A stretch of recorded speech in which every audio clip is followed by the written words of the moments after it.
بسم الله الرحمن الرحیم. السلام علیکم قدرمنو او نازولو ملګرو.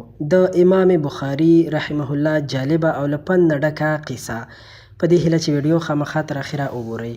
کیسه دا چې کوچني زوی یې قرآن یاد کړ، مور یې شکر ویستو، په خندا یې ورته نوې جامې واچولې، د علماو مسجد ته یې بوتلو. ورته یې وویل بچیه اوس نو لیکل کوه، ستا د لیکلو وخت دی. په دې بس نه ونه کړه، د ادب ارزښت هم ورسره و. زوی ته یې وویل زویه ربیعه ته ورشه، د هغه د علم نه مخکې ادب ترې زده کړه.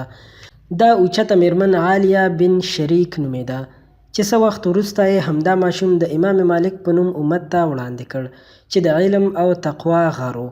خاوند یې وفات شو. خپل 2 کلن یتیم زوی یې د ځان سره کړ او د دشتې له اوږده سفر وروسته له غزې نه مکې ته راورسېدل. کوچنی یتیم زوی یې علم ته وقف کړ او څه وخت وروسته یو لوی انسان ترې جوړ شو او امت د امام شافعي په نوم وپېژانده. دا یې د مور د فاطمه الازدیه د پالنې او تشویق برکت و. ماشوم و چې پلار یې مړ شو، مور یې پالنه وکړه. د بغداد په یخ سهار کې به یې زوی ته جامې واچولې، عطر به یې ورته ولګول او په تیاره کې به ورسره ترجمه ته پورې لاړه. ماشوم د 10 کالو شو، قرآن یې حفظ کړ او کله چې 19 کلن شو ورته یې وویل بچیه اوس نو حدیثونه یاد کړه، اوځه ما په الله سپارلی. دا اوچته میرمن صفیه بن عبدالمالک شیبانیه وه چې لږ وخت وروسته یې دا زوی خلکو ته د امام احمد بن حنبل په نوم وروپېژانده.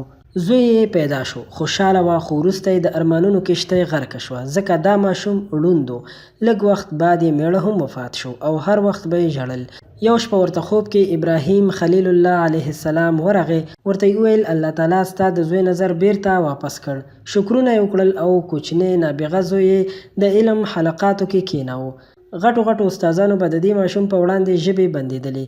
کله چې عراق ته لاړ استاد یې حیران شو.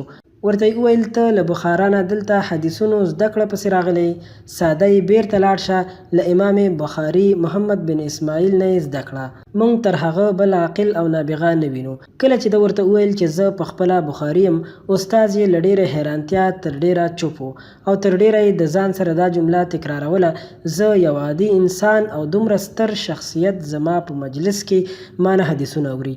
دا د امام بخاري رحمه الله د مور تشویق او دعاګانې وي چې په لنډ وخت کې اسلامي امت ته یو عظیم انسان وروزه.